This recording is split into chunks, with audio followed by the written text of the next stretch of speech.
Kaya kasi ko lang po matanda. Sir, may matanda kaming kasama. Hiyati namin. Kaya di lang CRT ang po. Talaga ngayon lang namin.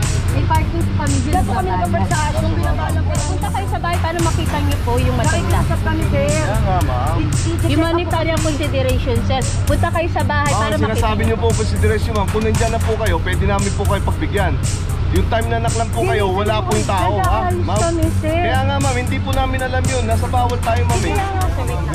May parking area po talaga kami, nagbabayad kami dyan. Sa office na lang po tayo magpaliwanag, ma'am. Hindi bawal na po sa amin.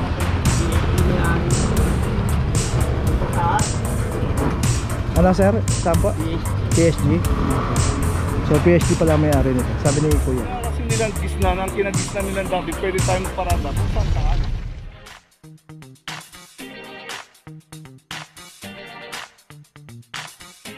Papajo TV!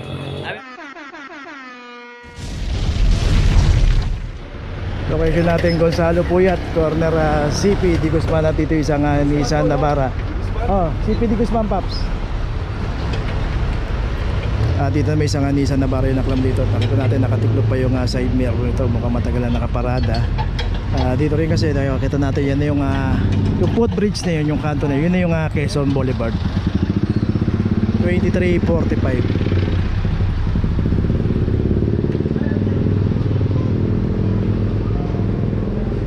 So dito may mga pay parking po rito. So pagka lumabas po tayo dyan sa Quezon Boulevard na yung kanan tayo, may mga parking attendant po dyan. Ang limit lang ng parada dyan hanggang corner lang ng Soler. So pagpaparada tayo doon pwede. Pero dito ho kasi bawal. Kaya pagka inabot tayo yung sasakyan natin talaga at walang driver, matik na po. May notice na, tuloy na tayo. So kasi natin Loyola Street corner Pinabal. Dito isang Suzuki Super Carry. At ito wala rin driver dito pumarada sa kahaba ng Loyola, mabuhay lane 2338. Ngayon may mga signage po dyan, no parking, clamping zone. So dito rin sa kahaba ng Loyola Street, mabuhay lane po rito. Yan, isa pa, signage ulit. So tad-tad na mga signages dito sa kahaba ng Loyola Street. Kaya bago tayo pumarada, tignan po natin yung pinaparadahan natin. May mga pay parking po rito, marami. Kung naghahanap tayo ng paparadahan,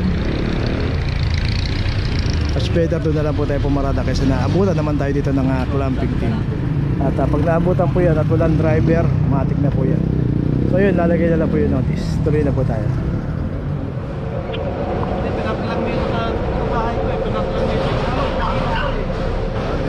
Okay, dito ngayon tayo sa Laon-Lang corner Algeciras at itong isang Bios wala naman driver to. So dito lang daw iniwan.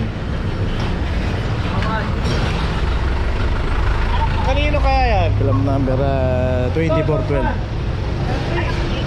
So dito makikita natin yung pinaradahan niya. Nando sa tapat ng signage, no parking clamping zone, no parking towaway zone. So yan, pagka may nakikita na tayo mga signage lalo nasa tapat natin, iwasan po natin pumarada.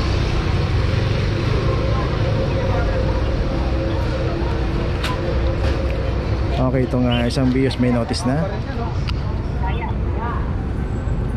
So yung pagka nakita po natin yung mga signage na ganyan, huwag iwasan na po natin pumarada. So yung isang truck doon, yung truck ng construction, nandun yung driver, nagkarga lang yung paalis na. Okay, tuloy na po tayo. Location natin sa Bredad corner Matimia Street. Dito naman yung isang Toyota Vios. At ito wala rin driver. Nakita natin nakatiklop pa yung kanyang side mirror dito. 2342. May ano yun mo yun? Okay na yan. Saan kayo ito? Ulagay mo yung mga jeep na yun. Dito na lang.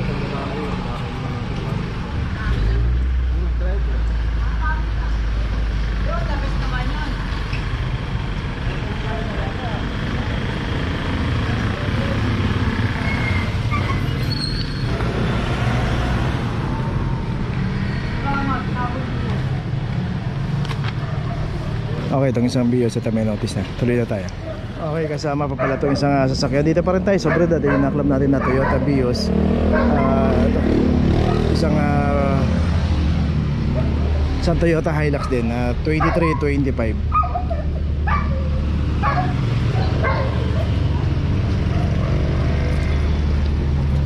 So yun, bago tayo pumarada dapat iwasan po natin harangan yung mga bangketa. Dito yung pinaradahan niya nga, mayroon pang driveway ito. Ayun, kung taga rito siya, dapat pinasok na lang doon sa loob.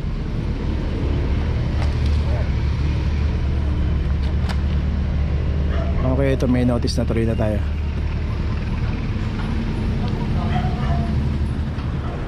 So dito ngayon tayo sa Arligi, dito sa may construction site.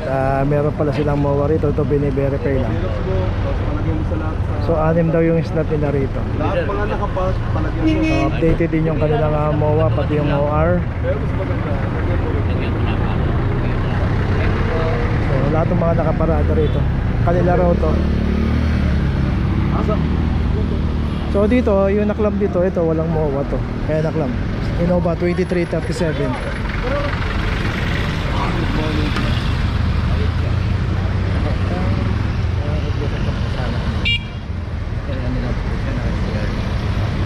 Kaya lang ho inabutan ho yan ng unattended. Dapat ho, bago siya nag-CR, inayos niya po sa tamang parking yung sasakyan niya dahil pivot side po. Pagka po naman na-clamp na yan sir, tututa naman ng ito po na yan kasi hindi ho tayo nagbibigay dito sir. Ay, night ka na napunta na Sunod na lang kayo. Permisya ba yan? Partition. Ganun na lang ho sir, pupuntahan nyo ito sa... Paano na lang po sir? Bago na lang. Ganun lang po talaga sir ang procedure niyan. Hindi ho tayo pwede magbigay dito sir. Lalo nakikita ho man ng mga tao rito. Pero pagka pinagbigyan ho namin kayo, bias naman po yun, nakakita. Hindi lang naman ito makas, meron pa ho rin. Hindi tayo pwede magbigay dito sa gusto nyo, kayo nakiusap sa opisina namin. Saan pa ba yung ano niya? Yan, punta lang mo dyan, Central Marketing. Sige po. Okay. So yun, bigyan na notice. So yung mga nandito, ayan yung construction site.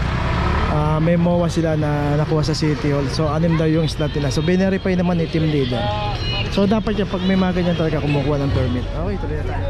Hatid ko lang po yung matanda. Punta nyo nakakadsyan niya sa office. Kaya hatid ko lang po yung matanda.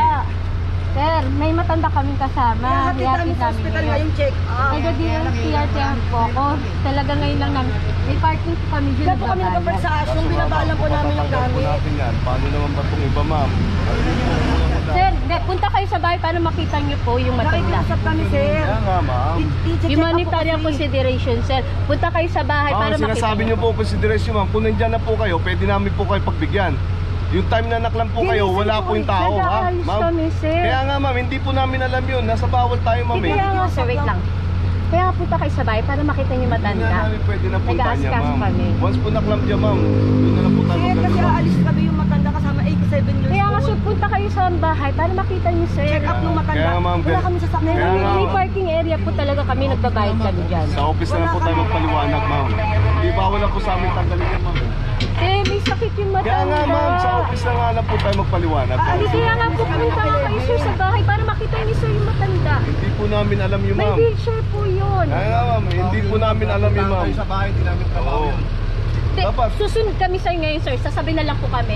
Kasi sayang yung oras, sir. Ma'am, nasa 9 o'clock. nag-ikot po kami ma'am. Anong oras pa yung sir? Puntahan na lang natin dito sa Central Market. Sa office na lang, Central Market. Alas 11 kasi yung check Ay up. kaya nga sir, kanina ko pa pinapaliwanag sa'yo, 9 pa lang oh. Ay kung pinupuntahan mo na para makipag-usap doon. This is, ang office na po ang mag-decision yan, hindi po kami. Kaya puntahan nyo na kaagad. Sige na po, sige na po. Samahin na lang natin si Lola. Okay, so tuloy na tayo. Tara na. Tuloy na tayo.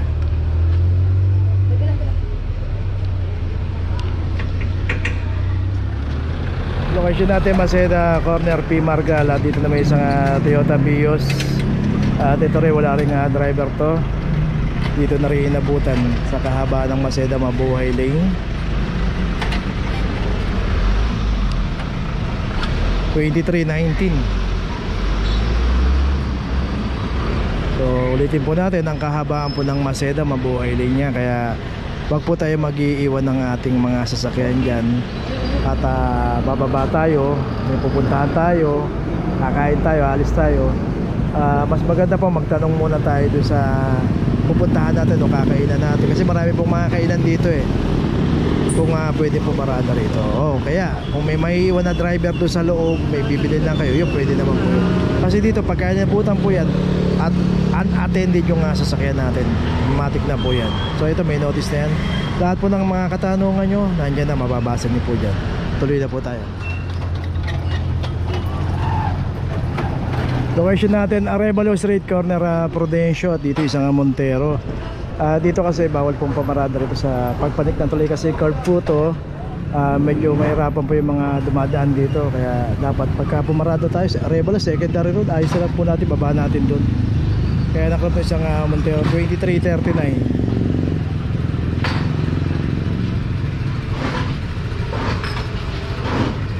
So dito rin nakita natin na may nakasulit na dito na notice, please do not block the driveway. Pero dito makikita natin pagkakaparada niya, nakaharang pa rin siya ng bahagya rito. So kung taga rito man siya, dapat ipinasok niya sa loob. Kung hindi man, nakaharang na siya rito. So kung may mga garahe tayo, inulit po natin, pasok po natin sa loob. Huwag po natin na ibalandra dito sa kalsada o sa mga tulay.